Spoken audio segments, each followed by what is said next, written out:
जब मैं class 12th में हुआ करता था, खूब पढ़ा करता था, बातों से नहीं रातों में आंखों से लड़ा करता था। और हुआ ये कि 8 घंटे 10 घंटे की पढ़ाई के बाद दूर से पास से तो दिखना ही बंद हो गया भाई। बहुत दर्द करा करता था, मेरे आंखों से बहुत पानी निकला करती थी। तो मुझे लगा भाई कि तो टेस्ट करवा लेना चाहिए, और टेस्ट करवाने के बाद मेरे को चश्मा लग गया। क्या आपको भी लगा हुआ है? मुझे कमेंट बॉक्स में बताइए। मैं मनीष वर्मा, आप सभी का स्वागत है हमारे चैनल पे।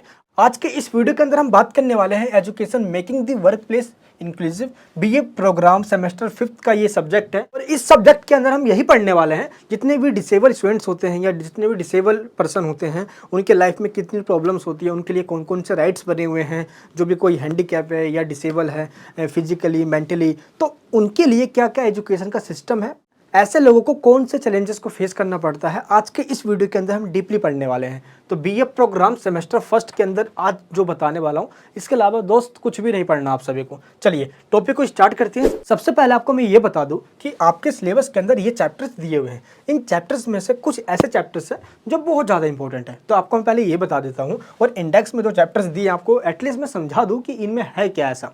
देखिए, इसमें जो चैप्टर 1st है उसका नाम ही यहाँ पे दिया हुआ है विविधता और अक्षमता, यानी कि डाइवर्सिटी और डिसेबिलिटी। देखो, डाइवर्सिटी का मतलब क्या है कि इंडिया के अंदर अलग अलग तरीके के लोग हैं, और उन्हीं अलग अलग तरीके के लोगों में कुछ ऐसे भी लोग हैं जिनको डिसेबिलिटी की कैटेगरी में रखा जाता है।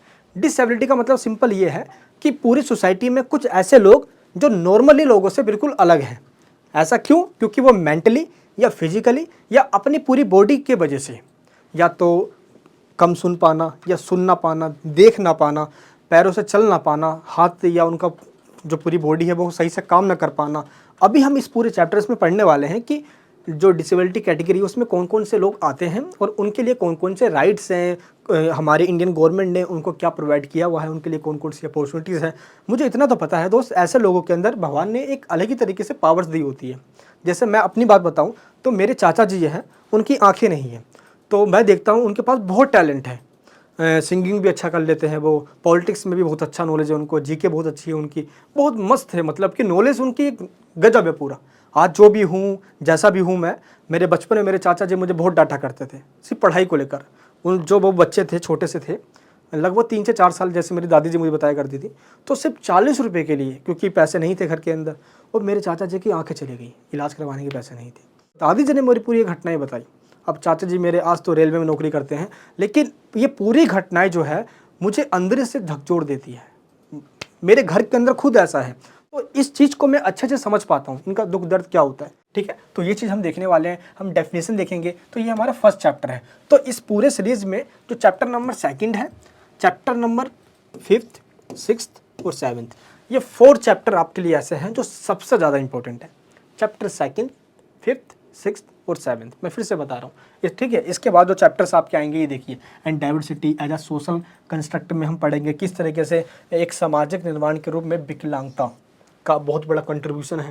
भारत के अंदर 2011 की जनगणना के अकॉर्डिंग 26.8% ऐसे लोग हैं जो डिसेबल कैटेगरी के अंदर आते हैं, यानी कि या तो फिजिकली, मेंटली या किसी भी तरीके से वो विकलांग हैं।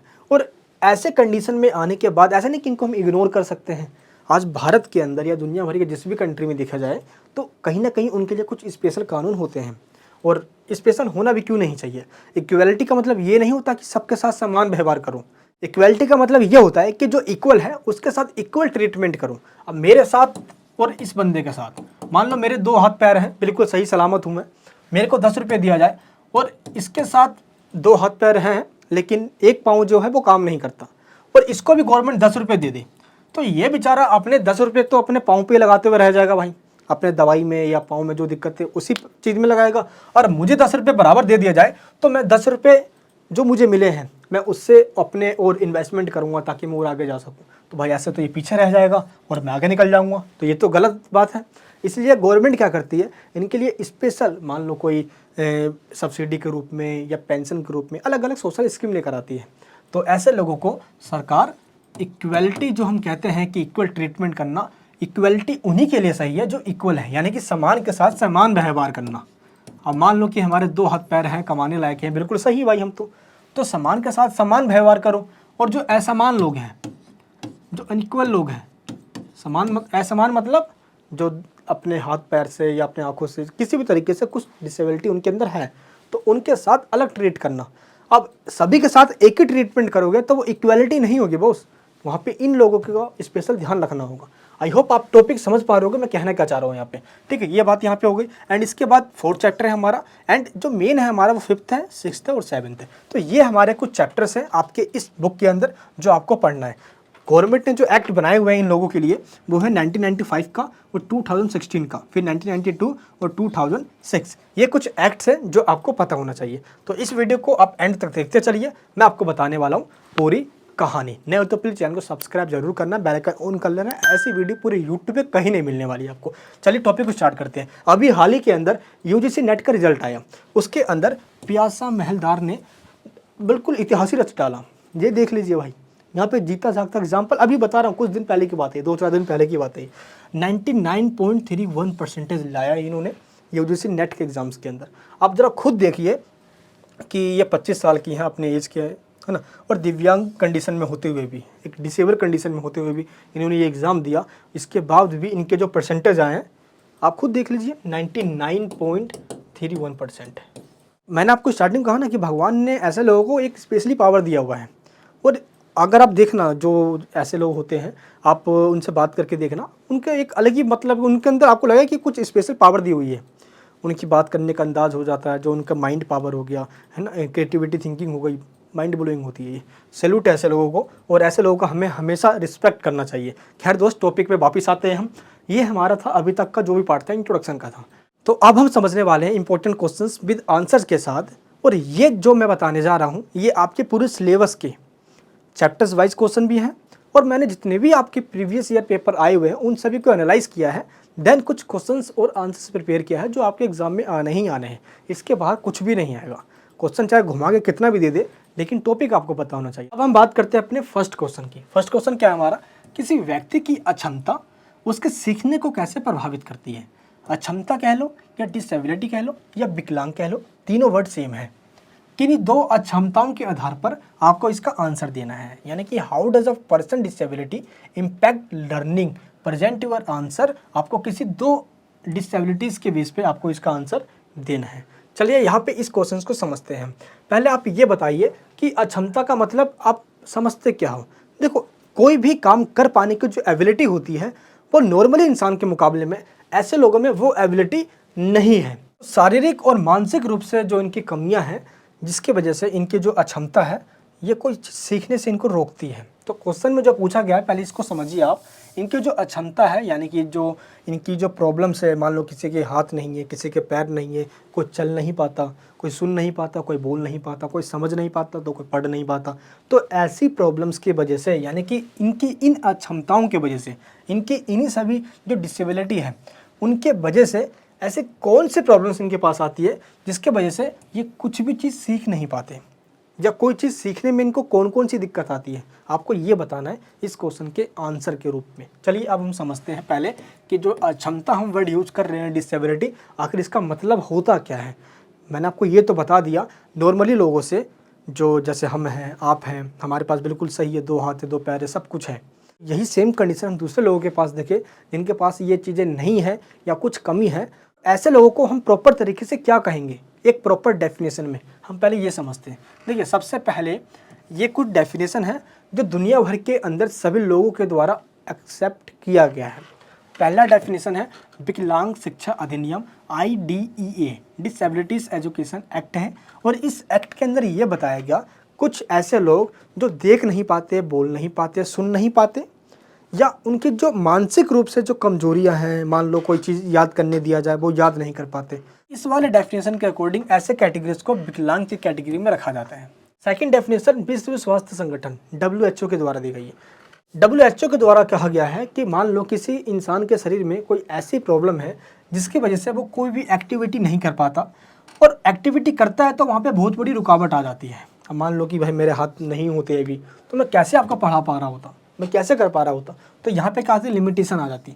और किसी भी ऐसी एक्टिविटीज़ में जिसमें नॉर्मली इंसान पार्टिसिपेट कर पाते हैं, तो ऐसा लोग उसके अंदर पार्टिसिपेट नहीं कर पाते। तो इन लोगों को WHO के द्वारा विकलांग यानी कि डिसेबिलिटी की कैटेगरीज में रखा जाता है।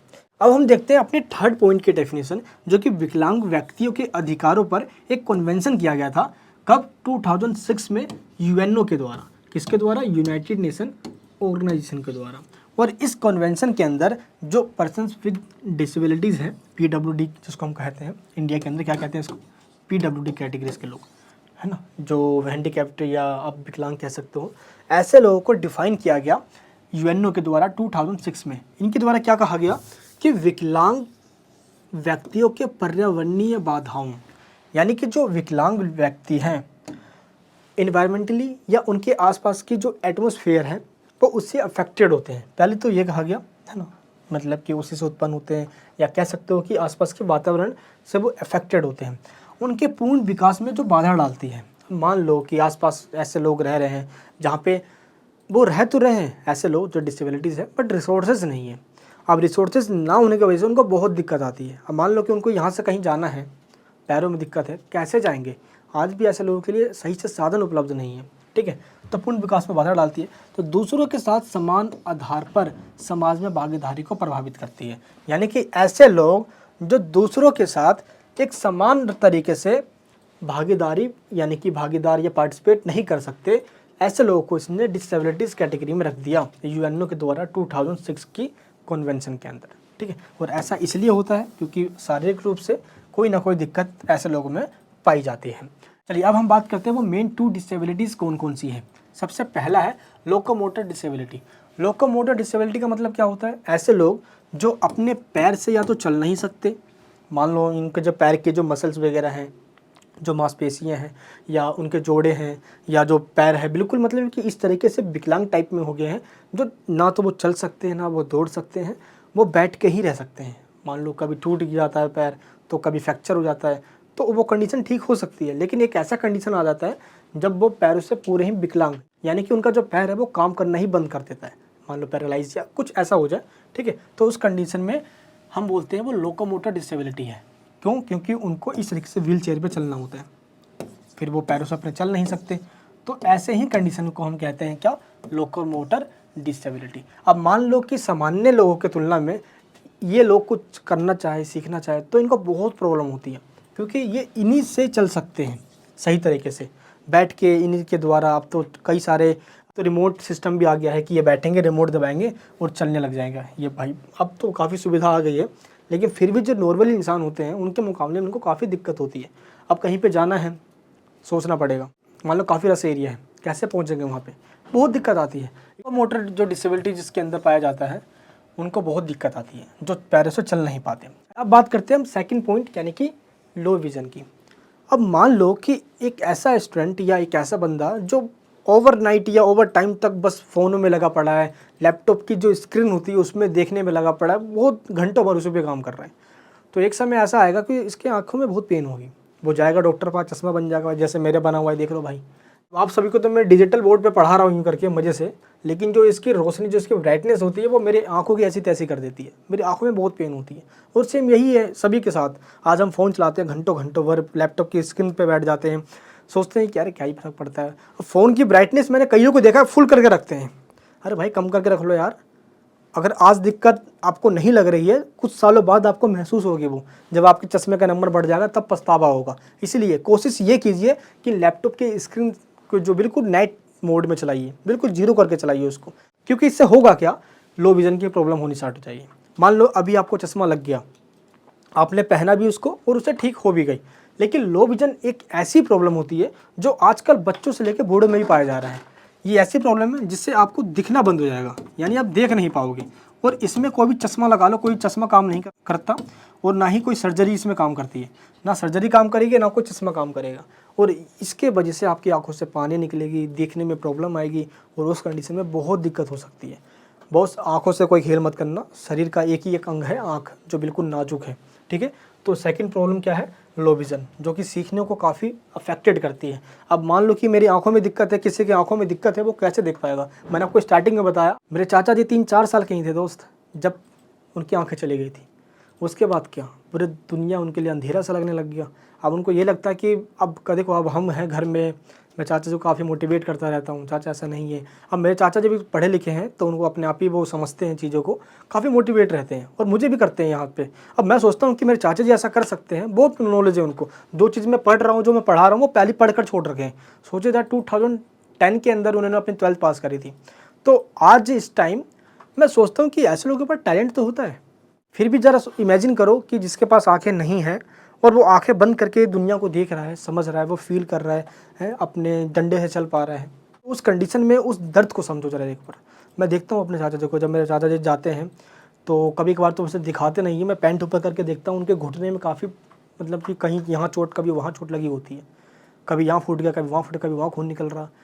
चाचा बताएंगे तो कभी है नहीं अपने आप से, मुझे पता है भाई, कहीं जाएंगे कहीं भी ठोकर लग गया, लो भाई वहीं पे दिक्कत उनको हो जाती है। होता क्या है कि ऐसे लोगों के लिए आज भारत के अंदर मानवता भी जिंदा है, बहुत इनको हेल्प मिल जाती है। कई लोग रोड पे चल रहे होते हैं तो रोड पार करवाना या हम लोग कर देते हैं, कोई दिक्कत नहीं होती। लेकिन फिर भी ज़रा सोचो, आंखें ना होना अपने आप में उस टाइम आपको एहसास होता है, लेकिन ऐसे लोगों के लिए मोटिवेशन हम जैसे लोग ही बनेंगे जब इनको हम प्रमोट करेंगे। ऐसा नहीं उनके साथ डिस्क्रिमिनेशन करना, भाई ये नहीं तो वो नहीं, चिढ़ाना, कुछ भी ऐसा बोलना जिससे वो डिमोटिवेट हो जाए। भाई एक तो पहले ही, और भारतीय समाज के एक दुर्भाग्य देखो भाई, पक्का तूने पिछले जन्म में कुछ ऐसे कर्म करे होंगे जिसकी वजह से तू आज ये झेल रहा है। उनको ऐसे ऐसे ताने मार मार के ऐसे बोला जाता है यार, बहुत बुरा लगता है, बहुत ज़्यादा। वो अपने वजह से हैं, किस वजह से हैं मुझे ये नहीं पता, लेकिन जो भी उनके साथ प्रॉब्लम है हम उनको एक्सेप्ट करना है। अब वो अपनी ज़िंदगी इस वजह से जीना छोड़ दे कि उनके पास शरीर में कोई दिक्कत है, तो ज़रा सोचिए एक बार। वो कर सकते हैं जो हम नहीं कर सकते। मैं सच बता रहा हूँ आपको, बहुत टैलेंट होता है उनके अंदर, हमें उनको एक्सेप्ट और प्रमोट करना चाहिए। खैर दोस्त, अब सेकंड पॉइंट के बाद हम थर्ड पॉइंट पे आते हैं, डिसलेक्सिया। डिसलेक्सिया एक ऐसी प्रॉब्लम है जो आए दिन आजकल के बच्चों में पाया जा रहा है, और कुछ ऐसे लोग हैं जो 50 ईयर के बाद जो हो जाते हैं, यानी 50 प्लस हो जाते हैं, उनके अंदर भी डिसलेक्सिया पाया जाता है। मान लो कि पढ़ने की दिक्कत हो जाती है, जब हम समझते हैं तो समझ नहीं पाते, तो कॉन्सेंट्रेट ना कर पाना, पढ़ने के बाद भूल जाना, कुछ समझ नहीं आ पाना, है ना, एंड चिड़चिड़ापन पूरा हो जाना। एंड मेन दिक्कत इसमें ये होती है कि जो आपकी आंखें हैं वो इतने सही तरीके से आपका साथ नहीं दे पाती है, ठीक है, माइंड का बिल्कुल ही अच्छे से ना वर्क कर पाना। तो डिसलेक्सिया एक बहुत बड़ी प्रॉब्लम है, तो आजकल के लोगों में ये भी देखा जा रहा है। तो ये कुछ ऐसे प्रॉब्लम्स हैं जो बच्चों को या हम जैसे इंसानों को सीखने से कोई चीज़ रोकती है, और ऐसे और भी पॉइंट्स हैं। तो डिसलेक्सिया की वजह से जो बौद्धिक स्तर है एक बच्चे की, सोचने की, समझने की या पढ़ने की, वो बिल्कुल ही वीक, कमज़ोर हो जाती है। एंड जो आपकी बेचैनी है वो बढ़ जाती है, कंसंट्रेशन नहीं कर पाते किसी एक चीज़ पे आप, और इसी वजह से कोई नया चीज़ सीख नहीं सकते भाई। एक बहुत बड़ी ये दिक्कत, चैलेंज बन के आ रखी है, और भारतीय और वेस्टर्न कंट्रीज़ के अंदर ये काफ़ी देखा जा रहा है भाई, ठीक है। तो ये चीज़ आपको ध्यान रखना है। चलिए अब हम बात करते हैं डेफिनेशन के बाद हमने देखा कौन कौन सी वो 2 डिसेबिलिटीज़ हैं, एंड इसके बाद हम देखते हैं कि गवर्नमेंट के द्वारा ऐसे कौन कौन सी पॉलिसीज़ बनाई गई है इन लोगों के लिए।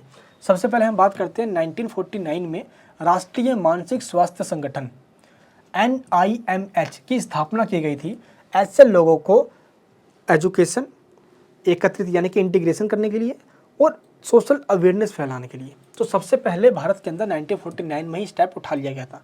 सेकंड पॉइंट है राष्ट्रीय दृष्टि विकलांग संस्थान यानी कि NHBH, इनके द्वारा भी ऐसे बच्चों के लिए जो देख नहीं पाते उनके लिए स्पेशल प्रोग्राम चलाना, इनकी शुरुआत करी गई। एंड हुआ क्या था कि 1943 की बात है, जब वर्ल्ड वॉर सेकंड चल ही रहा था, तो उस टाइम भी काफ़ी लोग भारत में अंधे हो गए थे।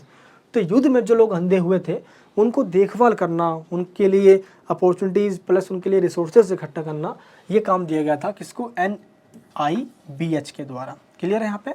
अब हम बात करते हैं अपने थर्ड पॉइंट की। 1968 के अंदर नेशनल एजुकेशन पॉलिसी इंप्लीमेंट की गई थी, और इस पॉलिसी के अंदर ऐसे लोगों का स्पेशल ध्यान रखा गया था जो फिजिकली या मेंटली डिसेबल कैटेगरी के अंदर आते हैं, और इनके लिए स्पेशल पढ़ने की व्यवस्था की गई थी नेशनल एजुकेशन पॉलिसी 1968 में। और बाद में जाके जब 1986 में पॉलिसी इंप्लीमेंट की गई नेशनल एजुकेशन पॉलिसी, उसके अंदर भी डिसेबल कैटेगरी के जो स्टूडेंट्स होते हैं उनका विशेष ध्यान रखा गया इनके एजुकेशन सिस्टम को। जैसे कि आपको मैंने बताया कि मेरे चाचा जी खुद एक ब्लाइंड है, तो उनका जो एजुकेशन है तो बिल्कुल हमारे से बिल्कुल अलग होता है। मैंने उनको देखा है, उनके पास क्या होता है, एक ब्लैंक पूरा पेज होता है और एक सुई टाइप में एक होती है उसमें, और जो पेज होती है उसमें छेद टाइप में होता है वो, तो वो उसमें छेद में अपना मतलब कैसे करके लिखते हैं, जैसे कि ABC जैसा जो होता है वैसे ही वो लिखते हैं। तो उनको ये पता होता है कि उनको कैसे लिखना है, या उनको पहले ही इस तरीके से एजुकेशन दी जाती है। इस तरीके से जो डिसेबल कैटेगरी के होते हैं लोग, उनके लिए स्पेशल एजुकेशन सिस्टम किया गया है भारत के 1986 के पॉलिसी के अंदर। गवर्नमेंट के द्वारा ऐसे लोगों का स्पेशल ध्यान भी रखा गया है। नेक्स्ट क्या है, 1970 में विकलांग बच्चों के लिए एकीकृत शिक्षा IEDC योजना चलाया गया, और इस योजना का मतलब था कि सेंट्रल गवर्नमेंट यानी कि केंद्रीय सरकार ऐसे लोगों के लिए अवसर यानी कि अपॉर्चुनिटीज़ क्रिएट करेगी। अब ऐसा तो है नहीं कि इनके पास जो प्रॉब्लम्स है उसके वजह से कुछ नहीं कर सकते, या गवर्नमेंट जॉब में, प्राइवेट जॉब्स के अंदर, MNC के अंदर, किसी भी सेक्टर में ये अपने जॉब्स कर सकते हैं। इनके पास भी उतने ही अपॉर्चुनिटीज़ है जो और नॉर्मल लोगों के पास है। इवन इनको रिजर्वेशन भी दिया गया, प्राइवेट और गवर्नमेंट सभी सेक्टर के अंदर। तो इस तरीके से ताकि इनकी जो अपॉर्चुनिटीज़ है वो और बेहतर हो सके, और इन सभी को एकीकृत किया जा सके यानी कि इकट्ठा किया जा सके, और ये सरकार के पास आंकड़ा हो कि भारत के इस स्टेट में ऐसे इतने लोग रहते हैं जो अभी तक इन चीज़ों से वंचित हैं। आने वाले टाइम में इनको भी वो फैसिलिटीज़ मिलना चाहिए जो अभी तक इनको नहीं मिल रहा है, जैसे कि पेंशन की सिस्टम की गई है, एंड अलग अलग तरीके की इनको जो फैसिलिटीज़ मिलती है सोशल वेलफेयर के नाम पे, वो मिलना चाहिए। तो ये कहा गया 1970 IEDC यानी कि पॉलिसी के अंदर। नेक्स्ट 5th पॉइंट क्या है, राष्ट्रीय शिक्षा नीति, जो कि 1986 में बनी थी। ये भी मैंने आपको बताया कि इसके अंदर स्पेशली प्रबंध किया गया है ऐसे लोगों के लिए जो फिजिकली डिसेबल कैटेगरी के अंदर आते हैं। अब हम बात करते हैं नेक्स्ट पॉइंट की, विकलांग व्यक्ति अधिनियम PWD अधिनियम 1995 का एक्ट, जिसको हम PWD यानी कि पर्सन्स विद डिसेबिलिटीज एक्ट 1995। इस एक्ट के तहत ये कहा गया कि हम किसको माने कि वो डिसेबिलिटीज कैटेगरी में आता है या नहीं आता है। अब मान लो कि किसी को भाई पैर में हल्की सी खरोच आ गई, तो क्या वो डिसेबल पर्सन होगा? आखिर किसको माने हम डिसेबल पर्सन? इसीलिए इस कैटेगरी के अंदर ये डिफाइन किया गया। ये एक्ट हमें बताता है 1995 का कि किसको हम डिसेबल मानेंगे, किसको नहीं मानेंगे। और इसके लिए टोटल 7 कैटेगरी बनाई गई, और इन 7 कैटेगरी में देखना पाना, बोलना पाना, सुनना पाना, चलना पाना, तो ऐसे ऐसे कैटेगरी के टोटल 7 कैटेगरी को रखा गया जो डिसेबल कैटेगरी के अंदर आते हैं। ठीक है, और पहली बात ये कही। सेकंड बात ये कही गई कि ऐसे लोगों के लिए इक्वल अपॉर्चुनिटीज़ और इक्वल पार्टिसिपेशन की व्यवस्था करनी चाहिए हमें। ऐसे लोग इस वजह से पीछे ना रह जाए कि ये फिजिकली या मेंटली किसी भी तरीके से डिसेबल पर्सन है, और ऐसे लोग अगर ऐसे पीछे रह जाते हैं तो भारत का ये दुर्भाग्य होगा। हमें इन लोगों का ध्यान रखना है, और इस तरीके से 1995 का एक्ट पास किया गया। लेकिन 1995 का जो एक्ट है इसको मोदी गवर्नमेंट के द्वारा 2016 के अंदर फिर से री इम्प्लीमेंट किया गया, और इसकी जगह पे अब 2016 का एक्ट आ गया। इसके अंदर भी सेम इक्वल पार्टिसिपेशन की बात करी गई। बस जो 7 कैटेगरी के डिसेबल पर्सन हुआ करते थे उसको इंक्रीज कर 21 ऐसे कैटेगरीज बना दिए गए कि अलग अलग लोग डिसेबल कैटेगरी में आने लग गए, यानी कि 7 से बढ़ाकर 21 कर दिया गया, और इक्वल पार्टिसिपेशन की, एजुकेशन की, इकोनॉमिकली एंड सोशल वेलफेयर की बात करी गई 2016 के एक्ट के अंदर। बस इसकी जगह पे ये वाला एक्ट आ गया। तो इस तरीके से इतने सारे एक्ट्स बने जो इंडियन गवर्नमेंट इन लोगों के लिए अभी भी काम कर रही है, इन सभी के सोशल वेलफेयर के लिए। तो इस तरीके से हमारा ये फर्स्ट क्वेश्चन होता है कंप्लीट। अब हम बात करते हैं अपने सेकंड क्वेश्चन की। सेकंड क्वेश्चन आपसे क्या कहता है, समावेशी शिक्षा के अंतर्गत एक आदर्श समावेशी विद्यालय की विशेषताएं बताना है आपको। पहले आपको मैं हिंदी में समझा देता हूँ। देखिए, समावेशी, समा मतलब होता है समान, ठीक है, शिक्षा मतलब एजुकेशन के अंतर्गत एक आदर्श समावेशी। आदर्श का मतलब क्या होता है कि ऐसा होना चाहिए, यानी मान लो आप कुछ चाहते हो अपने माइंड में, भाई ऐसा होना चाहिए, तो सिंपल यहाँ पे एन आइडियल स्कूल की हम बात कर रहे हैं यहाँ पे। और यहाँ पे आपको बताना है इंक्लूसिव एजुकेशन। तो right the characteristics of an ideal inclusive school under inclusive education. तो आपको पहले ये बताना है कि समावेशी शिक्षा या इंक्लूसिव एजुकेशन का मतलब होता क्या है। देखो, एक ऐसा स्कूल आप जस्ट इमेजिन कीजिए, ये क्लासरूम है, और इस क्लासरूम के अंदर वो सभी बच्चे बैठे जो बिल्कुल ही परफेक्ट है, बिल्कुल ही देखने में, यानी कि उनके हाथ पैर में कोई दिक्कत नहीं है। मेरे और आपके जैसे लोग बिल्कुल ही बैठे हुए हैं, और यहाँ पे वो भी स्टूडेंट्स बैठ पाए जो फिजिकली या मेंटली या जिस भी तरीके से वो डिसेबल पर्सन है या डिसेबल स्टूडेंट है। तो एक ऐसा क्लासरूम जिसमें फिजिकली डिसेबल भी और नॉर्मली स्टूडेंट्स दोनों एक साथ बैठकर एजुकेशन ले सके। ऐसे स्टूडेंट्स को बिल्कुल भी ये महसूस ना हो कि वो इन नॉर्मली स्टूडेंट से बिल्कुल अलग है या इनके साथ अलग ट्रीट किया जाता है। ऐसा करना बिल्कुल ही गलत है और इस चीज़ का क्रिटिसाइज किया जाता है इंक्लूसिव एजुकेशन के अंदर। आई होप आपको ये समझ में आ गया होगा कि समावेशी शिक्षा का मतलब क्या होता है, जहाँ पे विकलांग व्यक्ति और सामान्य नॉर्मली व्यक्ति दोनों एक साथ मिलकर पढ़े और एजुकेशन ले, बिल्कुल भी भेदभाव ना किया जाए टीचर के द्वारा भी और जो स्टूडेंट्स बैठे हैं उनके द्वारा भी, विदाउट एनी डिस्क्रिमिनेशन एजुकेशन ले सकते हैं। तो यहाँ पे कुछ मैंने फीचर्स आपको बता दिए हैं, बस ये पता होना चाहिए। ये आपका एक ऐसा सब्जेक्ट है जिसको आप इजीली बना के भी लिख सकते हो। ये देखिए, जहाँ पे सभी स्टूडेंट्स एक साथ मिलकर एजुकेशन ले सकते हैं, फर्स्ट पॉइंट। सेकंड पॉइंट क्या है, टीचर का सपोर्ट मिलना चाहिए। थर्ड पॉइंट क्या है कि फोकस करना चाहिए एबिलिटीज़ पे, ना कि डिसेबिलिटीज़ पे। ऐसा बिल्कुल भी नहीं करना चाहिए कि भाई वो डिसेबिलिटी है तो हमें उस चीज़ को पहले फोकस करो, नहीं। अब जिसके पास जो एबिलिटीज़ है उसको देखो। अगर हम ये देखते हैं कि वहाँ पे डिसेबल पर्सन बैठा है, वहाँ पे नॉर्मली पर्सन बैठा हुआ है, इसमें डिस्क्रिमिनेशन हो जाएगा बॉस, ये नहीं करना। तो इंक्लूसिव एजुकेशन का मतलब ही होता है आपको एबिलिटीज़ पे फोकस करना है इस एक क्लास के अंदर, ना कि डिसेबल स्टूडेंट्स के ऊपर फोकस करना है, ठीक है। तो नॉर्मल स्कूल के अंदर एक स्टूडेंट्स की एबिलिटी पे फोकस करना चाहिए, ना कि डिसेबिलिटी पे।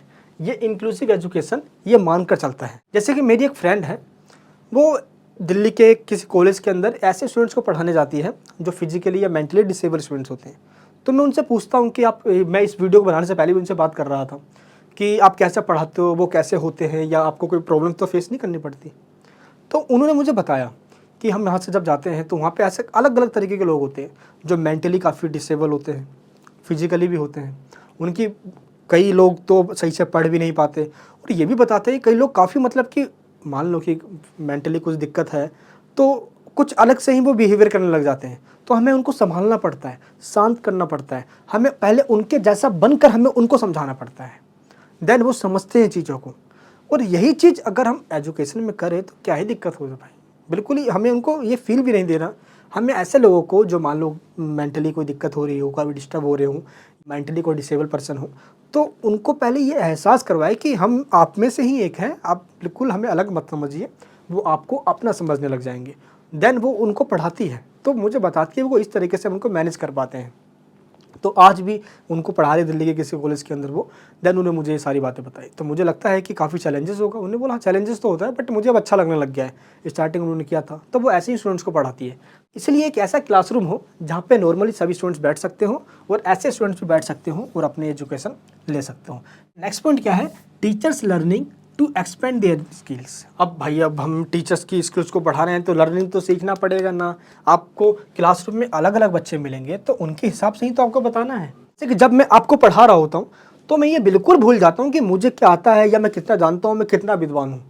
मैं जस्ट आपके माइंड में घुसकर मैं आपको वो समझाना चाहता हूँ जो आप समझना चाहते हो, जैसा आप चाहते हो कि मुझे कोई ऐसा मिले जो समझा पाए। ऐसे लोगों को ऐसा ही टीचर चाहिए, और ये स्किल की बात होती है भाई। ये चीज़ टीचर को फोकस करना चाहिए। क्लियर है यहाँ पे? तो अलग अलग यहाँ पे पॉइंट्स बताए गए हैं। इंडिविजुअली फोकस करना चाहिए, सेलिब्रेटिंग करना चाहिए, डाइवर्सिटी में एक इंडिविजुअली कितने डेवलपमेंट हो रहा है वो नहीं हो रहा है ये देखना चाहिए, ग्राफ को देखना चाहिए। तो ओवरऑल ये टीचर पर डिपेंड करता है कि क्लासरूम के अंदर वो कैसा ट्रीट कर रहे हैं स्टूडेंट्स को लेकर। आई होप आपको ये क्वेश्चन समझ में आ गया होगा। इसके अलग अलग फीचर्स भी हैं जिसको आप बना के बता सकते हो। इसका एक फ़ायदा ये होता है कि सभी लोग मिलकर अपनी एजुकेशन ले सकते हैं बिना किसी डिस्क्रिमिनेशन के साथ। भेदभाव नहीं होगा तो समान रूप से एजुकेशन मिलेगा, समानता के साथ एजुकेशन मिलेगा, सभी को इक्वल अपॉर्चुनिटीज़ मिलेगा यहाँ पे। और ऐसे लोग जो फिजिकली डिसेबल होते हैं उनको भी ये एहसास ही नहीं होगा कि हमसे अलग हैं ये। तो इसका सबसे बड़ा फ़ायदा ये होना चाहिए। तो समावेशी एजुकेशन या इंक्लूसिव एजुकेशन इसी चीज़ की बात करता है। तो तीन चार पॉइंट्स आपको बताना है इसकी फीचर्स के, कैरेक्टरिस्टिक्स के, एंड इस बात को आपको डिस्क्राइब कर देना है। क्लियर है यहाँ पे? चलिए ये क्वेश्चन हमारा हो गया यहाँ पे। तो समावेशी एजुकेशन होता क्या है, इसका एक डेफिनेशन मैंने आपको प्रॉपर तरीके से दिया हुआ है। ये देखिए आप, उस शिक्षा प्रणाली से है इसका मतलब जिसमें एक सामान्य छात्र एक दिव्यांग छात्र के साथ विद्यालय में अधिकतर समय बिताता हो। दूसरे शब्दों में कहें हम तो समावेशी शिक्षा विशिष्ट आवश्यकता वाले बालकों को सामान्य बालकों से अलग शिक्षा देने की का बिल्कुल विरोधी है। यानी कि ये डिसेबल पर्सन है और ये बिल्कुल नॉर्मल है तो इसके लिए एक अलग ही शिक्षा हो, इसके लिए एक अलग शिक्षा हो, ऐसा नहीं। जो इसको शिक्षा मिल रही है, एजुकेशन मिल रही है, तो इसको एजुकेशन मिलनी चाहिए। हाँ, अगर नीड हो कि नहीं इसको कुछ अलग हमें देना है यहाँ पे तो मिलना चाहिए भाई। मैंने आपको बताया नहीं कि जो ऐसे मान लो कि जो ब्लाइंड है तो उनकी एजुकेशन बिल्कुल अलग होती है। तो उस जगह पे जहाँ पे इसकी ज़रूरत है वहाँ पे दो। जहाँ पे ज़रूरत नहीं है तो वहाँ पे ऐसा नहीं करना चाहिए ना। किसी के साथ इस वजह से ये व्यवहार किया जाए कि तू डिसेबल है तो तेरे को ये एजुकेशन नहीं मिलेगा, और तू सही है हाँ तेरे को ये मिलेगा, टोटली ये तो गलत बात है। उसकी डिसेबिलिटी देख के नहीं, उसकी एबिलिटी देख के एजुकेशन मिलना चाहिए। ये यहाँ पे आपको ध्यान रखना है। क्लियर है यहाँ पे ये डेफिनेशन। एंड इसके बाद है आदर्श समावेशी विद्यालय की क्या क्या करेक्टरिस्टिक्स है, यानी कि कौन कौन सी विशेषताएं हैं। तो सबसे पहला पॉइंट है वो क्या है, विद्यालय का वातावरण। जो स्कूल का जो एटमोसफेयर है वो इस तरीके से होना चाहिए जहाँ पे ऐसे स्टूडेंट्स भी बैठ सके जो डिसेबल है, और जहाँ पे नॉर्मल स्टूडेंट्स भी बैठ सके। इनको ऐसा एजुकेशन मिले जो दोनों के लिए फ़ायदेमंद हो, उनको एहसास तक ना हो। ये स्कूल के इन्वायरमेंट पे डिपेंड करता है। सेकंड पॉइंट क्या है, जो वहाँ पे स्टाफ मेंबर होंगे, जो टीचर्स होंगे, वो इतने ट्रेंड हो कि वो ये चीज़ समझ सके कि ऐसे स्टूडेंट्स की क्या प्रॉब्लम्स है। जैसे कि आपको मैंने भी बताया कि मेरी फ्रेंड ऐसे स्टूडेंट्स को पढ़ाने जाती है, तो उसने मुझे यही बताया कि मुझे उनको समझाने के लिए पहले मुझे वैसा बनना पड़ता है या ऐसा ट्रीट करना पड़ता है। ऐसे नहीं, ऐसे छोटे बच्चे होते हैं, हम उनको समझाते हैं तो कैसे बोलते हैं, ए फूल एप्पल बी फूल बू, हम ऐसा कुछ ट्रीट करते हैं ताकि उनको लगे कि हाँ ये तो मेरी जैसा ही है, उनको अपनापन एहसास होना चाहिए। तो इस तरीके से ही टीचर को या जो उनके स्टाफ होते हैं उनको ट्रेन करना चाहिए। थर्ड पॉइंट क्या है, कक्षा कक्ष प्रबंधन, यानी कि जो क्लासरूम है उसका इस तरीके से मैनेजमेंट हो जहाँ पे सभी लोग एक साथ बिना किसी भेदभाव के बैठ सकें।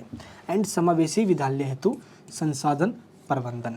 अब देखो कभी कभार क्या होता है कि जो डिसेबल पर्सन होते हैं इनके लिए अलग रिसोर्सेज चाहिए होता है। इनके रिसोर्सेज के लिए गवर्नमेंट को सपोर्ट और गवर्नमेंट को प्रोवाइड भी करना चाहिए।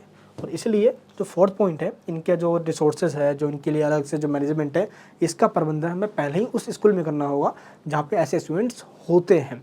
तो ये इसके कुछ पॉइंट्स है जो आपको इसमें बताना है। आई होप आपको ये क्वेश्चन समझ में आ गया होगा। एंड इसके बाद हम बात करते हैं अपने नेक्स्ट क्वेश्चन की। नेक्स्ट क्वेश्चन क्या कहता है कि बहु विकलांग व्यक्ति को किन चुनौतियों का सामना करना पड़ता है। उनके शैक्षिक अनुभवों की गुणवत्ता सुनिश्चित करने के लिए 2 रणनीतियों पर आपको चर्चा करना है, यानी कि what are the challenges faced by person with multiple disabilities.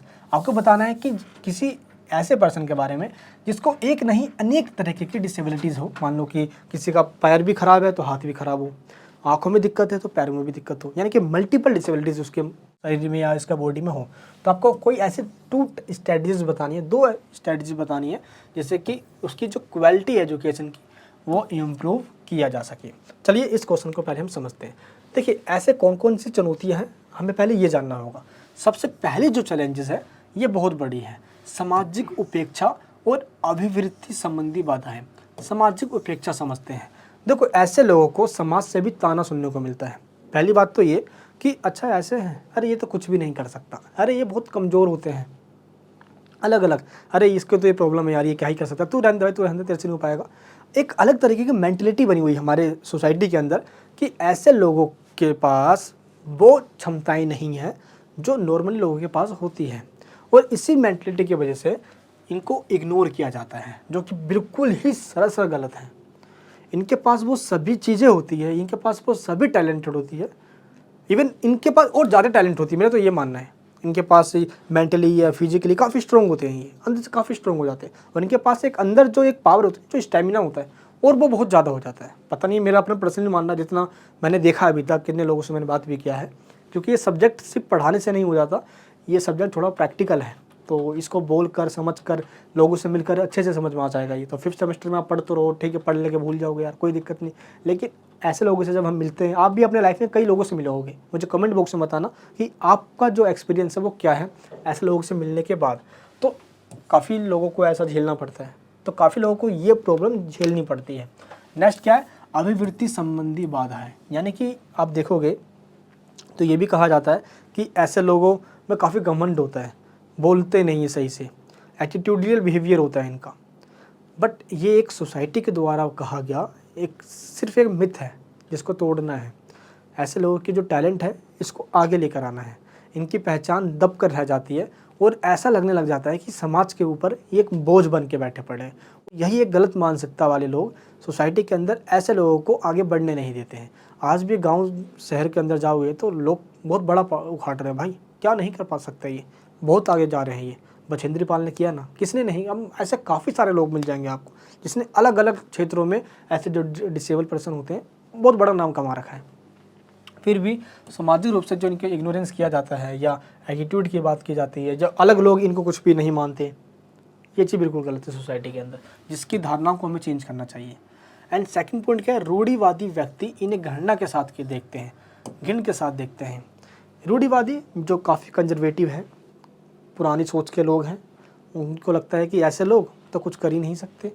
जैसे कि एक बंदा हुआ, पॉलिटिकल थ्योरी के अंदर बंदा है, मैं जस्ट आपको एग्जांपल बता रहा हूँ, उसका नाम था हर्बर्ट स्पेंसर।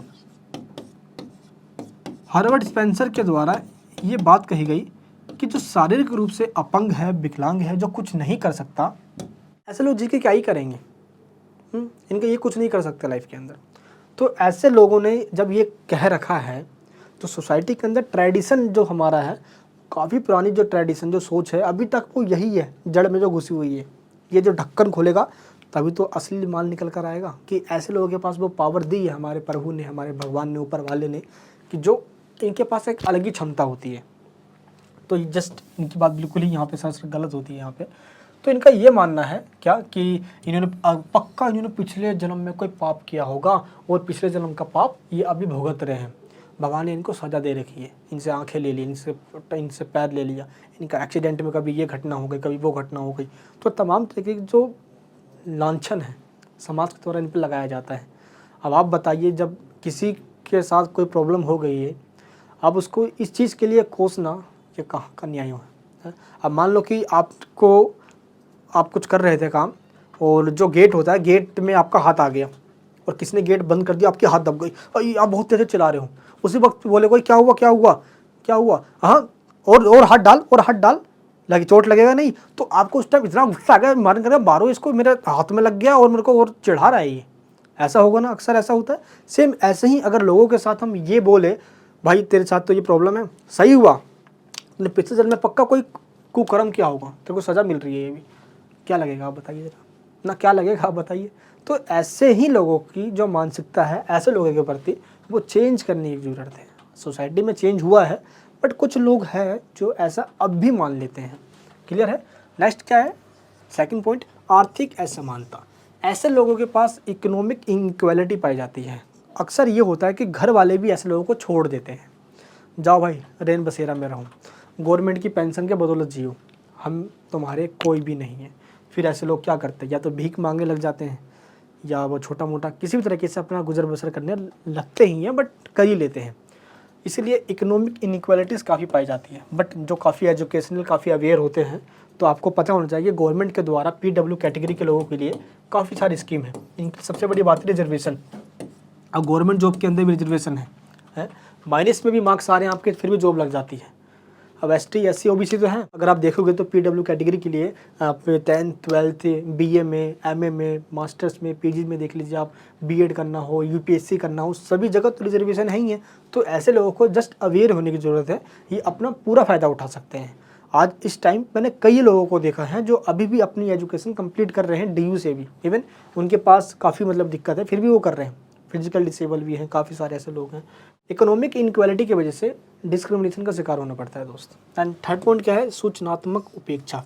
अब इनके पास क्या होता है ना कि मान लो कि कोई ब्लाइंड है, अब उस ब्लाइंड पर्सन को जो देखकर समझ में आएगा वो सुनकर इतने अच्छे से नहीं आएगा, और ये चीज़ काफ़ी समाज में कहा भी जाता है। इसलिए यहाँ पे सबसे बड़ी बात है कि ऐसे लोगों के लिए जो इन्फॉर्मेशनल जो नेगलेक्ट है, ये काफ़ी होता है सोसाइटी के अंदर, और सोसाइटी में ऐसे लोगों को सही से इन्फॉर्मेशन नहीं मिल पाती है, या इन्फॉर्मेशन तक इनकी पहुंच नहीं हो पाती है। मान लो कोई सुन नहीं सकता है, कोई देख नहीं सकता, अलग अलग डिसेबल पर्सन होंगे, इसी वजह से उनके पास जो इन्फॉर्मेशन है वो सही से नहीं पहुंच पाती। तो इसी वजह से उनको ये सही से सूचना पता नहीं होता। तो जैसे कि आपको मैं अपने चाचा जी के बारे में बताया था, मेरे चाचा जी ब्लाइंड है, इसके बावजूद भी उनको पॉलिटिक्स के बारे में, इकोनॉमिक्स के बारे में, हिस्ट्री के बारे में, जियोग्राफी के बारे में, बायोलॉजी, उनको अलग अलग तरीके से काफ़ी सारी नॉलेज है। IR इंटरनेशनल रिलेशन के बारे में भी इतनी नॉलेज कहाँ से, आज से रेडियो से, TV से, अलग अलग तरीके से उनको मिली है। लेकिन ऐसा तो नहीं है कि उनको इन्फॉर्मेशन नहीं मिल पाई, लेकिन अगर किसी को यही प्रॉब्लम हो कि वो इन्फॉर्मेशन ले ही नहीं सकता, तो इस वजह से ऐसे लोग को इन्फॉर्मेशन या तो मिलती नहीं है या इग्नोर कर दिया जाता है। तो इसीलिए इन चीज़ों का ध्यान रखना है हमें। नेक्स्ट पॉइंट क्या है, अगम्यता, यानी कि इनएक्सेसिबिलिटी। मान लो कि अभी कोई लोकोमोटर डिसेबिलिटी से अभी सफ़र कर रहा है, मान लो चल नहीं सकते, और ऐसे लोगों के लिए आज भी कई जगह पे बंदोबस्त है ही नहीं। मान लो व्हील चेयर पर चल रहे हैं भाई, अब मान लो उनको गाड़ी पे चढ़ना है, तो भाई ये सिस्टम अभी तक नहीं है। अभी देखा है मैंने कि चेन्नई के अंदर ये ओपन किया गया है काफ़ी सारे बसों के अंदर, पर दिल्ली में या कुछ और सिटीज़ के अंदर भी है नहीं, गांव में और भी दिक्कत होती है। तो इन एक्सेसिबिलिटी की वजह से इनको बहुत दिक्कत होती है। अब कहीं आना है, जाना है, कैसे पहुँच पाएंगे? जो एक जगह से दूसरी जगह नहीं पहुँच पाएगा, वो अपना काम जो अधूरा है वो पूरा कैसे कर पाएगा दोस्त? ये यहाँ पर काफ़ी चैलेंजेस वाली बात है जो मैंने आपको यहाँ पर पॉइंट्स में बताया है। अब बात करते हैं इनके एजुकेशन की। देखिए, सबसे पहले आपको मैं ये बता दूं, आज इंडिया या पूरे वर्ल्ड के अंदर ऐसे काफ़ी सारे लोग हैं जो डिसेबल होने के बावजूद भी इन्होंने कई क्षेत्रों में अपना झंडा गाड़ रखा है।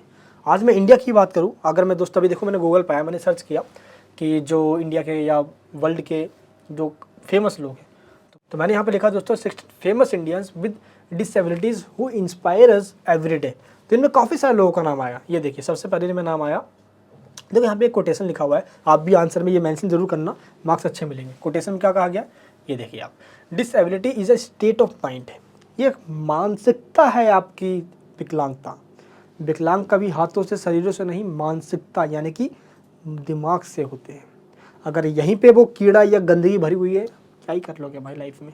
ये चीज़ यहाँ पे सबसे बड़ी बात है। आप देखिए इन सुधा चंद्रन जी का, ये आज इस टाइम क्लासिकल डांसर हैं, कई बड़े बड़े क्षेत्रों में यार, बछेंद्री पाल देख लीजिए।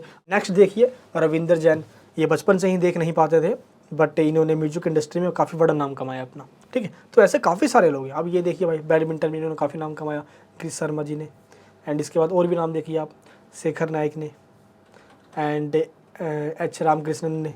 तो अलग अलग क्षेत्रों में अपना नाम इन्होंने कमाया हुआ है। आज मैं बताऊँ, आज मैं एनएच बोर्ड के स्टूडेंट्स को पढ़ाता हूँ अपने अलग चैनल पर, तो इनमें भी ऐसे काफ़ी सारे स्टूडेंट्स हैं। मैं आपको दिखाता हूँ एक जो स्टूडेंट्स हैं, एनएच बोर्ड का स्टूडेंट है भाई, ये देखिए। तो ये तो इनको तो मैंने देखा हुआ है, मुझे पता है इनके बारे में स्पेशली। MC आकरस, इनका रोल नंबर ये है कि डिफरेंटली एबल्ड स्टूडेंट है, ने अपने पैरों से पेंटिंग बनाकर वर्ल्ड रिकॉर्ड बना लिया दोस्तों, Guinness of world record book में अपना नाम दर्ज कर लिया इन्होंने। तो ऐसे काफ़ी सारे लोग हैं, इनके टैलेंट तो मानना पड़ेगा भाई, काफ़ी इनके पास टैलेंटेड होते हैं ये लोग, है ना। तो ऐसे काफ़ी सारे लोग, इनको देखिए, इनको तो आप यूट्यूब पे जाकर सर्च भी कर सकते हो। ये डॉक्टर विनोद कुमार चौधरी जी हैं, इनका रोल नंबर ये है। इनको 10 टाइम्स गिनीज वर्ल्ड रिकॉर्ड्स मिला हुआ है टाइपिंग की स्पीड को लेकर। इन्होंने हाथों से, पैरों से अलग अलग तरीके से टाइपिंग कर रखा है, अलग अलग तरीक़ों से। तो धमाल मचाया हुआ यार। तो टैलेंटेड तो ये होते हैं, नो डाउट इसके अंदर। एंड इनके बारे में जो हमारे सिलेबस है उसमें भी पढ़ाना चाहिए हमें ऐसे लोगों के बारे में, ताकि इंस्पायर हो लोग। भाई हमारे पास 2 हाथ है, 2 पैर है, सब कुछ है हमारे पास, फिर भी रोते रहते हैं। अब उनसे पूछो यार, जिनको इस चीज़ को लेकर गम होता है कभी कभार, मुझे लगता है गम नहीं होना चाहिए, जो है ठीक है, उनको एक्सेप्ट करो, लाइफ में आगे बढ़ो, कुछ बड़ा करके दिखाना है ताकि लोग गर्व करें, अरे हम उस देश से हैं जहाँ पे ऐसे लोगों ने झंडा गाड़ रखा है। और इसीलिए तो सिलेबस में ऐसे लोगों को पढ़ाना चाहिए। एंड स्कूलों को भौतिक वातावरण, जैसे कि टॉयलेट वगैरह के अंदर भी देखा जाए तो प्रवेश प्रक्रिया से लेकर पाठ्यक्रम जो डिज़ाइन होता है उसको लेकर, हमेशा से जो हैंडीकैप्ड या जो फिजिकली एबल्ड लोग होते हैं या जो फिजिकल डिसेबल्ड लोग होते हैं, हमें उनका भी ध्यान रखना चाहिए, तो ऐसे लोगों को बाधा उत्पन्न ना हो आफ्टर द एडमिशन। ऐसा काफ़ी सारे हैं कॉलेज वगैरह आज जहाँ पे उनका ध्यान नहीं रखा जाता, तो स्पेशली इनका भी ध्यान रखा जाना चाहिए। आई होप आपको ये भी क्वेश्चन समझ में आ गया होगा। चलिए अब हम बात करते हैं अपने नेक्स्ट क्वेश्चन की।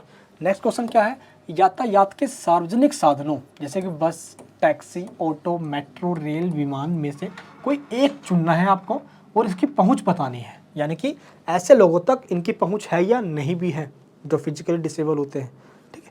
तो आपको इनमें से कोई सा भी एक चुन लीजिए। तो मैं आपको ये बताऊँ, जैसे कि दिल्ली हम बस की बात करें, इंडियन रेलवे की बात करें, आप किसी भी पब्लिक या प्राइवेट ट्रांसपोर्ट की हम बात करते हैं, तो पब्लिक ट्रांसपोर्ट में हम इंडियन रेलवे की बात करें तो इंडियन रेलवे के अंदर निःशुल्क यात्रा सुविधा होती है, 1 पर्सन प्लस 1, यानी कि मान लो कि मैं अपने चाचा के साथ कहीं जाऊं तो मैं फ्री में जा सकता हूं, क्योंकि मेरे चाचा जी ब्लाइंड हैं और वो ट्रेन से यात्रा फ्री करते हैं और मैं उनके साथ भी जा सकता हूं, यानी कि इनके साथ यात्रा फ्री होती है, इनको कोई भी ट्रैवल का जो टिकट है वो नहीं देना होता और ये चीज़ काफ़ी बेनिफिट है। तो इनकी पहुंच है, आज पब्लिक ट्रांसपोर्ट में काफ़ी फ्री में इनको मिल जाता है। तो यही आपको बताना है इसकी फीचर। और फ्री होने से ये क्या है कि हमने ये चीज़ देखा, जो एक इकोनॉमिक इनइक्वालिटी है, इनके ऊपर कोई इफेक्ट नहीं पड़ना चाहिए। सरकार पेंशन दे रही है, अलग तरीके से काफ़ी सुविधाएँ दे रही है, लेकिन पब्लिक ट्रांसपोर्ट में जो फ्री का व्यवस्था किया गया है ये इनको मिलना भी चाहिए, ये इनका हक है। वो गवर्नमेंट को देना भी चाहिए। अलग अलग पब्लिक प्लेसेस के ऊपर इनको फ्री सर्विस प्रोवाइड की जाती है, ट्रांसपोर्ट में फ्री सर्विस प्रोवाइड की जाती है, तो जो इनका हक है वो तो मिलना चाहिए। इस तरीके से आपको कोई एक चुनकर आपको इसका बता देना है। काफ़ी इजी क्वेश्चन है ये। अब हम बात करते हैं अपने नेक्स्ट क्वेश्चन की। नेक्स्ट क्वेश्चन क्या है, बहुत ज़्यादा इंपॉर्टेंट क्वेश्चन है। दिव्यांगजन अधिकार अधिनियम 1995 और 2016 का जो एक्ट है, आपको इन दोनों के एक्ट के बीच में डिफरेंस बताना है कि 1995 में ऐसा क्या था जो 2016 में चेंज कर दिया गया। तो इस तरीके से आपको ये बताना है। क्लियर है? यहाँ पे इस क्वेश्चंस को डिफाइन करने के लिए आप चार्ट भी या इस तरीके से कोई डायग्राम भी यूज कर सकते हो, लेकिन मैं आपको इतना बता दूं कि दोनों ही एक्ट के अंदर इक्वलिटी की बात की गई थी। 1995 में जो एक्ट बनाया गया था, उस एक्ट को 2016 में इंडियन गवर्नमेंट में मोदी सरकार के द्वारा इसके जगह पे ये एक्ट लेकर आ गए। यानी कि पहले ये एक्ट हुआ करता था, अब इसको ख़त्म कर कर इस एक्ट को इम्प्लीमेंट कर दिया गया है। पहले ये एक्ट था, अब ये एक्ट आ गया है। तो आपको ये नहीं समझना भाई कि अच्छा भाई ये एक्ट अभी भी चल ही रहा है, बस इसके जगह पे ये एक्ट आ गया है। लेकिन फिर भी आपको डिफरेंस बताना है, आखिर इस एक्ट में क्या था जिसके वजह से हमें एक नया एक्ट लेकर आना पड़ा है। चलिए आपको मैं अब ये समझा देता हूँ। सबसे पहले हम बात करते हैं PW एक्ट 1995 का। इसमें ऐसे 7 कैटेगरी को डिफाइन किया गया था जो डिसेबल कैटेगरी में आते थे। मान लो किसी को हाथों से पैरों से ना देख पाना, सुन ना पाना, तो ऐसे टोटल 7 कैटेगरीज लोगों को डिसेबल कैटेगरी में रखा गया था। तो इनके लिए ये प्रोविज़न किया गया था 1995 के एक्ट के अंदर। पहला पॉइंट क्या है, निःसक्ता। निःसक्ता का मतलब क्या होता है, जो इनकी जो डिसेबिलिटी है उसको पहले ही पता लगाना, यानी कि prevention and early detection of disability. Clear है यहाँ पे? तो इस चीज़ का पता लगाना ये कहा गया था 1995 के एक्ट के अंदर। अगर हम ऐसा कर पाते हैं तो उसकी इस बीमारी को ख़त्म कर सकते हैं, ऐसे बंदों को उससे आज़ादी भी दिला सकते हैं, उसको ठीक कर सकते हैं अगर हम पहले ऐसा कर लेते हैं तो। एंड एजुकेशन की बात की गई थी कि ऐसे लोगों को लगभग 3% तक हमें रिजर्वेशन देना चाहिए, सीट आरक्षित कर देनी चाहिए। एंड आज भी गवर्नमेंट जॉब के अंदर एंड कई ऐसे पब्लिक सेक्टर के अंदर एजुकेशन सेक्टर में भी रिजर्वेशन है। चाहे आप पे 10th 12th करना चाहो, जो फिजिकल डिसेबल स्टूडेंट होते हैं आप कर सकते हो। आप ग्रेजुएशन में DU से टॉप कॉलेज के अंदर भी एडमिशन लेना चाहो, आपका एडमिशन सबसे पहले हो जाएगा। आप JNU से भी एडमिशन लेकर अपना आप पे PhD तक कर सकते हो। तो आपके पास यहाँ पे काफ़ी सारे ऑप्शन है। मेरे काफ़ी सारे फ्रेंड्स वगैरह हैं जो JNU से भी PhD कर रहे हैं, ठीक है। एंड रोज़गार के अंदर देखिए आप, इंडियन गवर्नमेंट जॉब के अंदर भी देखिए आप, चाहे SSC में या UPSC में, स्टेट PCSC में, रेलवे में, ग्रुप D में, सभी जगह पे PW जो कैटेगरी के स्टूडेंट्स होते हैं उन सभी का स्पेशल ध्यान रखा गया है, रिजर्वेशन दी गई है। एंड अफर्मेटिव एक्शन की बात की गई है, सकारात्मक कार्रवाई की बात की गई है। अफर्मेटिव एक्शन का मतलब सिंपल ये होता है कि जो सामान्य तरीके के लोग हैं उन सभी में कुछ ऐसे लोग जिनके साथ हमें अफर्मेटिव एक्शन यानी कि सकारात्मक कार्रवाई करना है, फाइनेंशियल या सोशल या इकोनॉमिक हेल्प देकर। जैसे कि आज क्या होता है कि ST SC OBC जो लोगों को जो रिजर्वेशन दिया जाता है के तहत, यानी कि अफर्मेटिव एक्शन के तहत ही उनको भी मिलता है, जिसको हम रिजर्वेशन कहते हैं। अमेरिका में उसको अफर्मेटिव एक्शन कहते हैं। और ऐसे लोगों को जो फिजिकल डिसेबल होते हैं इनको भी पेंशन दी जाती है, मंथली बेसिस पे इनकी भी पेंशन होती है, लगभग 2,500 के आसपास इनको पेंशन मिलता है, ठीक है। तो ये है यहाँ पे इस एक्ट में ये भी प्रोविज़न किया गया था ताकि ऐसे लोगों के साथ कोई डिस्क्रिमिनेशन ना हो पब्लिक ट्रांसपोर्ट में या पब्लिक प्लेस पे। नेक्स्ट पॉइंट क्या है, अनुसंधान और जनशक्ति विकास, यानी कि हमें रिसर्च और मैन पावर डेवलपमेंट करने में हमें हेल्प करना है और ऐसा मैनेजमेंट हमें डेवलप करना है ताकि ऐसे लोगों की जो अपॉर्चुनिटी है वो उसका फ़ायदा भी उठा सके और ऐसे लोग और आगे बढ़ सके। ऐसा नहीं है कि बस इनकी जो अपनी कमियां इसकी वजह से ये रोना रोते रहे और वहीं पे रुक जाए। इस चीज़ का स्पेशल ध्यान रखा गया था 1995 के एक्ट के अंदर। नेक्स्ट सोशल सिक्योरिटी की बात की गई थी। 1995 के एक्ट के अंदर कुछ कमियां भी गिनाई जा सकती है, जैसे कि सोशल सिक्योरिटी पे कोई ज़्यादा जोर नहीं दिया गया था। ऐसे लोगों के साथ कभी गलत हो जाए जो फिजिकली डिसेबल्ड स्टूडेंट हैं या कोई पर्सन है, तब उनके साथ कोई राइट्स का वायलेंस हो रहा हो, कोई अत्याचार कर रहा हो, तो ये कहाँ जाके कंप्लेन करेंगे। तो कंप्लेन का सिस्टम भी नहीं था और कोई अत्याचार कर भी दे तो उनको पनिशमेंट यानी कि दंड भी देने की ऐसे कोई व्यवस्था नहीं की गई थी। तो 1995 के अंदर ये सिस्टम था, ठीक है। लेकिन अब जब 2016 में मोदी गवर्नमेंट के द्वारा इसको चेंज करके एक नया एक्ट लाया गया और उस एक्ट का नाम दिया गया 2016 का एक्ट, दिव्यांगजन अधिकार कानून। और इसमें क्या था, ये कानून बनाया गया था 25 दिसंबर 2016 को, ये इम्प्लीमेंट कर दिया गया था। अब इसमें क्या हुआ, इसके अंदर कोई डिसेबल पर्सन के साथ कोई अलग सा कोई गलत व्यवहार करता है, अत्याचार करता है, तो उनके लिए कंप्लेन करने के लिए सिस्टम भी कर दिया गया। सबसे पहली बात तो यही है, ठीक है, कंप्लेन का सिस्टम भी कर दिया गया। एंड उनको पनिशमेंट देने के लिए, उनको सज़ा देने के लिए भी सिस्टम यहाँ पे अलग से प्रोविज़न, अलग से कानून बना दिए गए थे।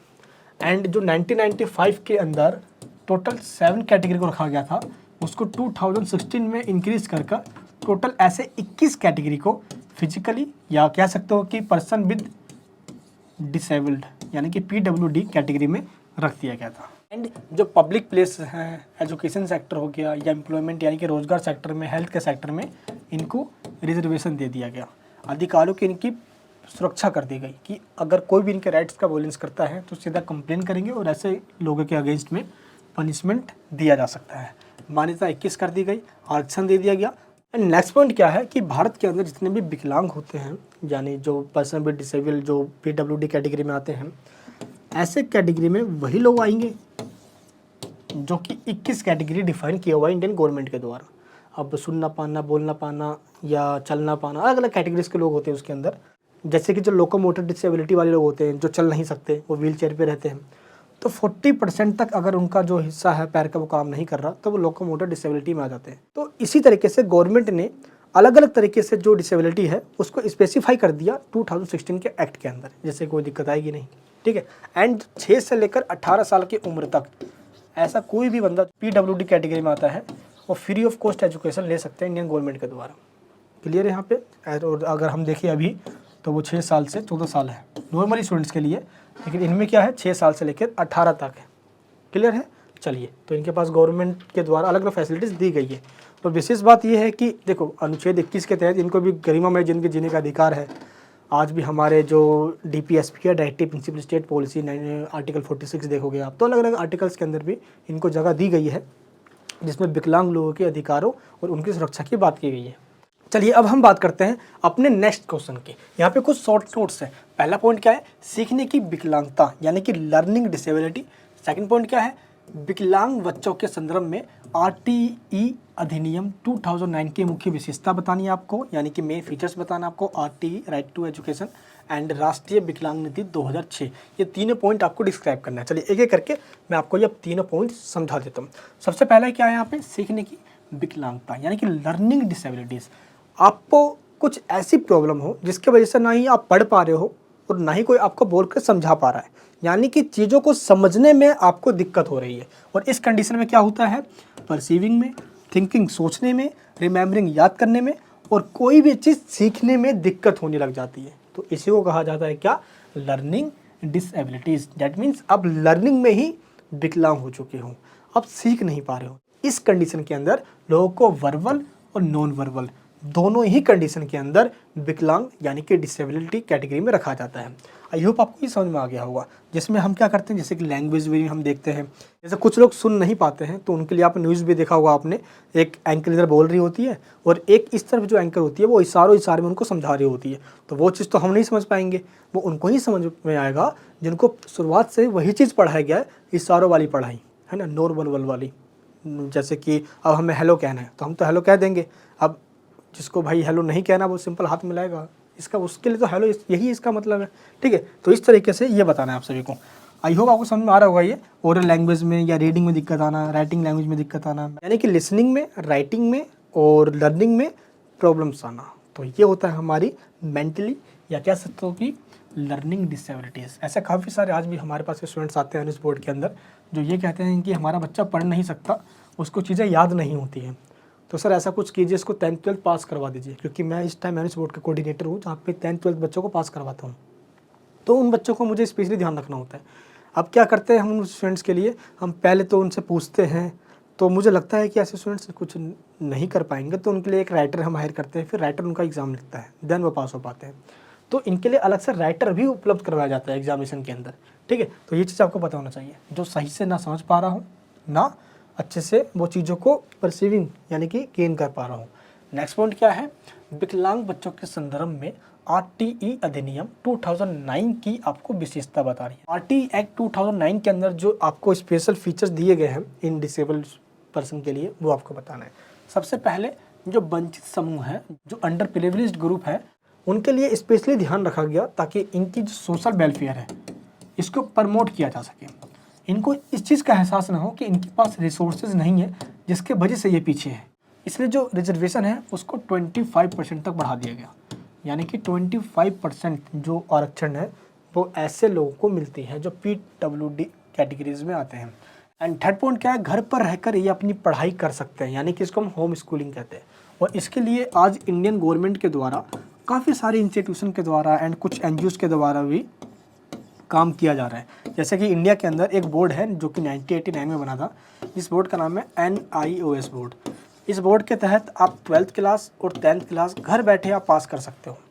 तो ऐसे ही लोगों के लिए बहुत अच्छी फैसिलिटी है इस बोर्ड के द्वारा, जो कि इंडियन गवर्नमेंट का ही एक बोर्ड है। जैसे CBSE बोर्ड है वैसे एक NIOS बोर्ड भी है। तो इस तरीके से घर रहकर पढ़ाई करने की सुविधा गवर्नमेंट के द्वारा प्रोवाइड किया गया है। ठीक है, तो ये इसके 3 फीचर्स रहे।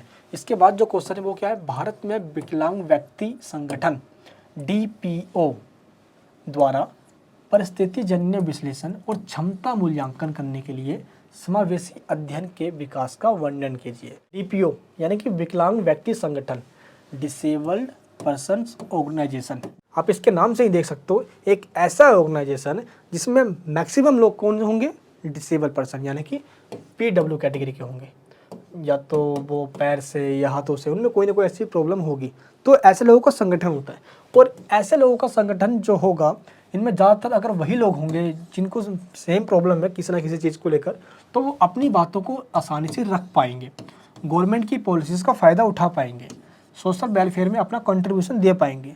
जहाँ जहाँ इनक्वालिटी होता है इस चीज़ को लेकर, उन बातों को भी रेस कर पाएंगे। ये सबसे बड़ी बात ये। लेकिन आज बहस इस बात को लेकर होती है कि इसमें सारे मेंबर हैंडीकैप्ड या फिजिकल डिसेबल्ड वाले हों, या कुछ मेंबर ऐसे भी हों जो नॉर्मली हम जैसे इंसान हैं वैसे, या कुछ ऐसे भी लोग हो इसके अंदर जो PW कैटेगरी में नहीं आते हैं। तो इस चीज़ को लेकर बहस होती है। बट कहा तो ये जाता है इस संगठन के अंदर ज़्यादातर वही लोग हों जो PW कैटेगरीज में आते हैं, क्योंकि वो अपनी इन प्रॉब्लम्स को सही से समझ पाएंगे और गवर्नमेंट के सामने सही से रख पाएंगे। तो इन पॉइंट्स को आपको बताना है। और इस तरीके से समावेशी जो अध्ययन है, यानी कि इनको बिना इग्नोर किए इनका भी एक प्लेटफॉर्म होना चाहिए जहाँ से ये अपनी बातें कह सकें और गवर्नमेंट या कोई भी सोसाइटी पे इनका जो बात है, जो इनकी बातें हैं, इनका इम्पैक्ट पड़े। ठीक है, तो ये चीज़ आपको इस क्वेश्चन में बताना है। नेक्स्ट क्वेश्चन क्या है, ज्ञात्मक निशक्तता का अर्थ बताते हुए निशक्त बच्चों के आकलन की चर्चा कीजिए। यानी कि explaining the meaning of motor disability, discuss the assessment of children with disabilities. आपको क्या बताना है, मोटर डिसेबिलिटी। मोटर डिसेबिलिटी का मतलब क्या होता है, जिसके पैरों में दिक्कत हो, पैरों से विकलांग हो, या उसका जो नीचे का जो हिस्सा है वो 40% तक काम नहीं कर पा रहा हो। ऐसे कंडीशन में उनके पास एक व्हील चेयर होती है, उस पर ही वो काम करते हैं। तो जो मोटर इम्पेयरमेंट है इज़ द पार्शियल और total loss of function of a body part, usually a limb. यानी कि उनका जो पैरों का हिस्सा है वो टोटली काम करना बंद कर चुका हो, और इसलिए जो उनके मसल्स वगैरह हैं वो काफ़ी कमज़ोर हो गए हों, या उनके पास स्टेमिना बिल्कुल ना रहा हो, डैट मीन्स वो पैरालाइज हो चुके हों। तो ऐसे कंडीशन को कहा जाता है मोटर डिसेबिलिटी, यानी वो चल नहीं सकते, एक जगह से दूसरे जगह पे जा नहीं सकते, ऐसे कंडीशन को। तो इनकी प्रॉब्लम्स बतानी है। मुझे लगता है कि ये एक ऐसा सब्जेक्ट है जिसके बारे में बिना पढ़े भी आप बहुत लिख सकते हो, बट कॉन्सेप्ट जो है मैं आपको ये समझा रहा हूँ, और वीडियो के एंड में आपको मैं नोट्स दूंगा, बस उसी नोट से पढ़ कर जाना है। पूरा पेपर आने वाला है, जो वीडियोज़ में बता रहा हूँ यही क्वेश्चन आपके एग्जाम में आएंगे। जस्ट जो नोट्स है वो आंसर्स आपको और क्लियर कर देंगे। आपने एक बार वीडियो देख ली, एक बार नोट्स पढ़ लोगे, खत्म, जक्का स्टॉप पे खड़ा के लिए कोई नहीं साथ में, पूरे एग्जाम के अंदर आपका नाम छा रहा होगा। चलिए नेक्स्ट पॉइंट क्या है, निशक्तता को प्रभावित करने वाले कारकों की सूची बनाएं। आपको लिस्ट बनाना है जो डिसेबिलिटी, यानी कि निशक्तता मतलब क्या होता है, डिसेबिलिटी को अफेक्ट, यानी कि अफेक्ट करती हो। यानी कि ऐसे वो कौन से रीज़न है जब एक बच्चा डिसेबल का शिकार होता है, आखिर किस तरीके से वो निशक्तता बन जाता है, यानी कि आप कह सकते हो कि विकलांग की कैटेगरी में आ जाते हैं। ऐसे मेन पॉइंट्स बताना। देखो, या तो उसके साथ कोई दुर्घटना हो गई हो भाई, जिसमें वो घायल हो गया, या मान लो कोई एक्सीडेंट हो गई, उसका एक पैर चला गया, तो एक वो भी एक कंडीशन है। एंड इन्फेक्शन हो गया हो। कभी कभार मैंने देखा है, अभी एक ताज़ा घटना बताता हूँ मैं, पटना की बात है, शायद मैं न्यूज़ में देख रहा था कि एक लड़की थी, वो डॉक्टर के पास गई हुई थी पटना के अंदर, और उसको इंजेक्शन दिया गया। उसके हाथ में सिर्फ दर्द था, बस उस दर्द को दिखाने के लिए गई थी, तो डॉक्टर ने इंजेक्शन दे दिया। तो कुछ देर बाद उसको बहुत दर्द हुआ हाथों में, तो अलग अलग डॉक्टर ने देखा भाई, 1-2 दिन रहे और उसको काफ़ी दर्द होता।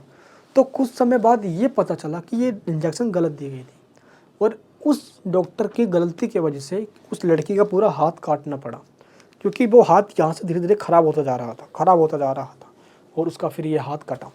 मैं उस वीडियो को देख कर पूरा हिलसा गया था। आज भी यूट्यूब पे वीडियोस मिल जाएगी, वो आपको काफ़ी सारे ऐसे केसेस आते रहते हैं, ठीक है। तो इन्फेक्शन वगैरह अलग अलग फैक्टर्स इसके हो सकते हैं। फर्स्ट पॉइंट है जेनेटिक में। अब मान लो कि कोई ऐसा डीएनए है जो बच्चे के पास जाता है और उस चीज़ को लेकर वो डिसेबल बन जाता है।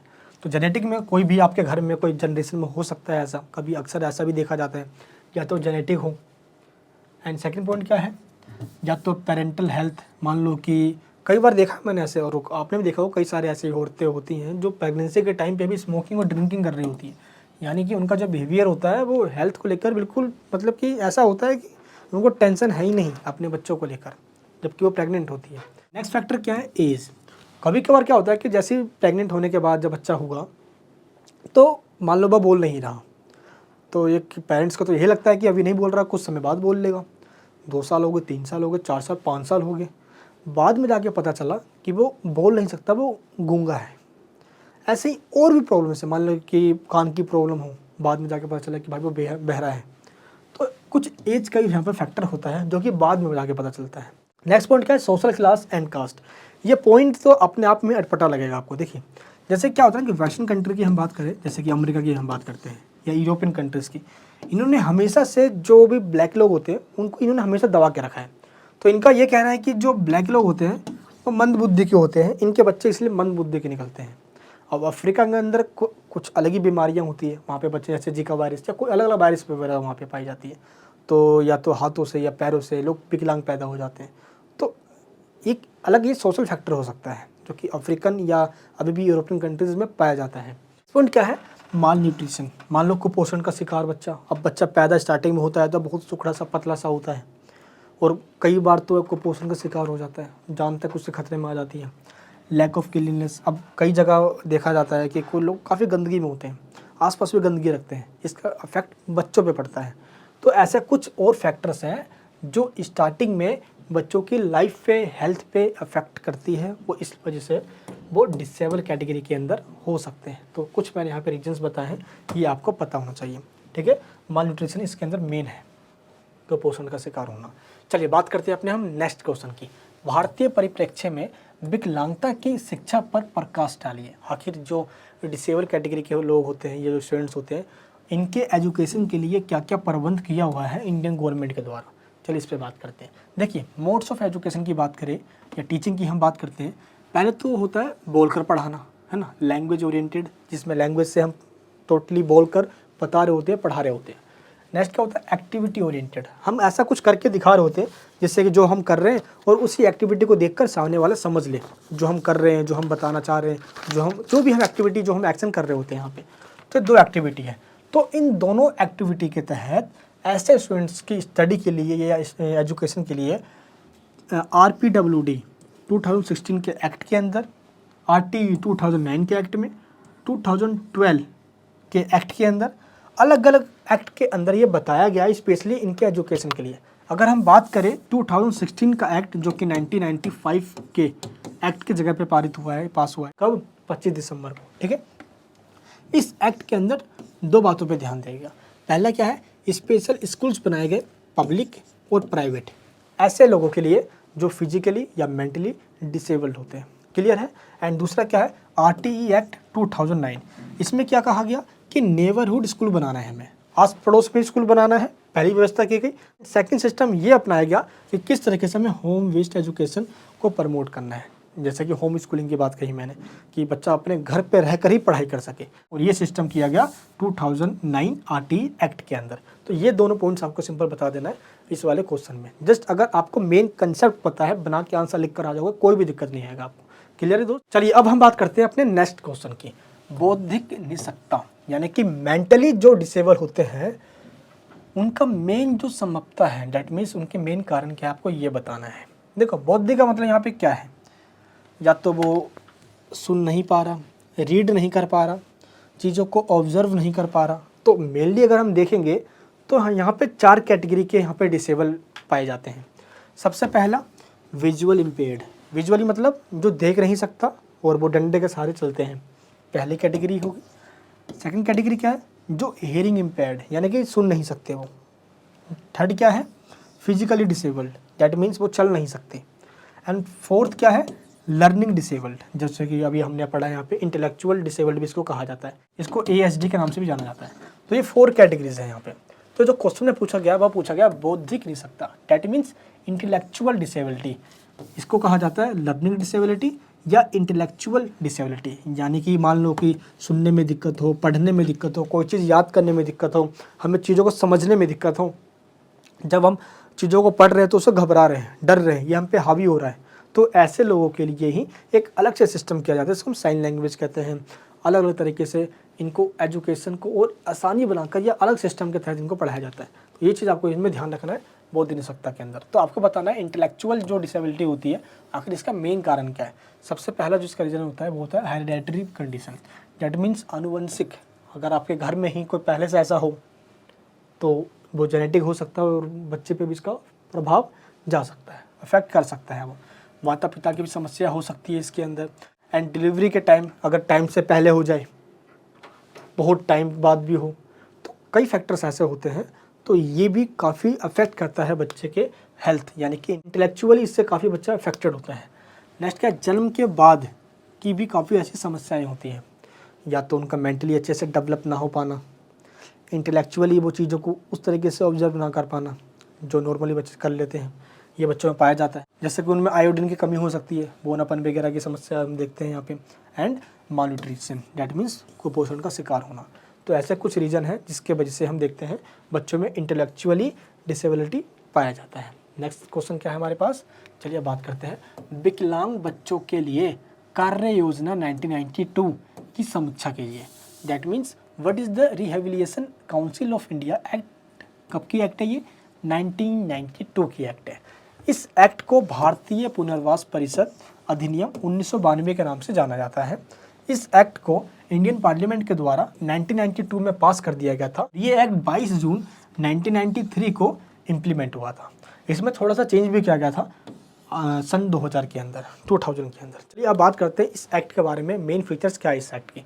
सबसे पहले इस एक्ट के अंदर सभी लोगों को रजिस्टर किया गया जो डिसेबल्ड कैटेगरी में आते हैं। क्या किया गया, रजिस्टर किया गया। एंड उन लोगों के लिए जो दिव्यांग हैं, यानी जो डिसेबल्ड कैटेगरी में आते हैं, उनके लिए स्पेशल एजुकेशन की बात कही गई। जैसे या तो आप डिप्लोमा करना चाहो, ऐसे लोग जो डिसेबल्ड हैं, या ग्रेजुएशन करना चाहे कोई ऐसा स्टूडेंट, या वो PG MA करना चाहे, मास्टर्स करना चाहे, या हायर एजुकेशन में कोई PhD करना चाहे वो भी कर सकता है। ठीक है, तो ये सिस्टम किया गया। एंड इनके लिए अलग से एक पाठ्यक्रम, दैट मीन्स सिलेबस भी डिसाइड किया गया कि इनको क्या पढ़ाना है और किस तरीके से पढ़ाना है।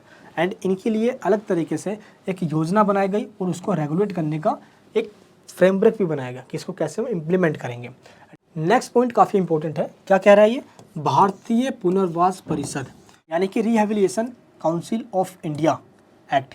इस एक्ट के जो मेंबर हैं, यानी कि इस पुनर्वास परिषद के जो मेंबर हैं, इन मेंबर के द्वारा जिसको भी वेरीफाई किया जाएगा वही वेरीफाइड मेंबर ही प्रोफेशनल होंगे, और उन्हीं प्रोफेशनल या स्पेशलिस्ट के द्वारा ऐसे लोगों का इलाज करना हो या कोई भी इनको देखना हो, इनकी समस्याओं को देखना हो, वही देख सकते हैं जिनको कौन वेरीफाइड कर ले, जिनको rehabilitation council of India act के तहत उनको वेरीफाई किया गया हो, वही मेंबर ऐसे लोगों को देख सकते हैं। क्लियर है यहाँ पे, ये चीज़ आपको समझ में आ गया। इसके बाद क्या है, अयोग्य व्यक्तियों के द्वारा दिव्यांगता वाले व्यक्तियों को सेवाएं देने के खिलाफ दंडात्मक कार्रवाई करना। दैट मीन्स मान लो कि जो व्यक्ति डिसेबल्ड है और उसको किसी ऐसे पर्सन के द्वारा सताया जा रहा हो, टॉर्चर किया जा रहा हो, जो बिल्कुल ठीक है, ओके है, परफेक्ट है, वो डिसेबल्ड कैटेगरी में नहीं आता, तो ऐसे ही लोगों के लिए अलग से प्रावधान किया गया है 1992 के एक्ट के अंदर, जिस एक्ट का नाम क्या है, rehabilitation council of India act.